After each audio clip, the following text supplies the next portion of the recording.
Parah kali sih weh. Aksi heroik pria di Batam ini rela tinggalkan motornya lalu bantu ibu dan anak yang terjebak banjir.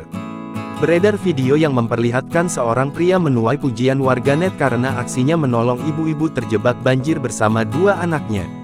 Hujan deras yang mengguyur sebagai besar wilayah kota Batam pada Senin lalu mengakibatkan banjir di beberapa lokasi. Dalam video tersebut, terlihat dari jauh seorang ibu-ibu kesusahan saat mendorong motornya. Di atas motor yang didorong si ibu, ada dua anaknya yang terlihat menggunakan jas hujan.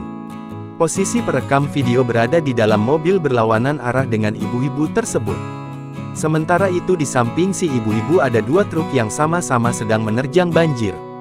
Tak lama kemudian dari arah belakang ibu-ibu tersebut datang truk yang berlaju cukup kencang. Hal itu membuat gelombang air lumayan besar hingga membuat ibu-ibu tersebut oleng.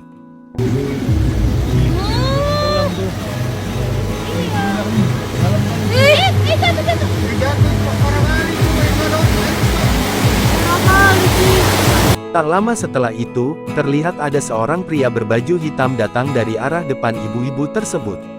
Pria itu langsung menghampiri ibu-ibu tersebut membantunya mendorong motor. Pria tersebut tampak meninggalkan motornya untuk membantu ibu-ibu tersebut. Dari video terlihat pria tersebut membiarkan motornya dalam posisi terguling. Sebelum membantu mendorong motor ibu-ibu tersebut, si pria tampak memakai helmnya. Sontak saja, video itu viral sudah ditonton jutaan orang hingga menyita perhatian warganet. Warganet memuji keberanian pria tersebut yang tak semua orang bisa melakukannya. Download Tribun X sekarang, menghadirkan lokal menjadi Indonesia.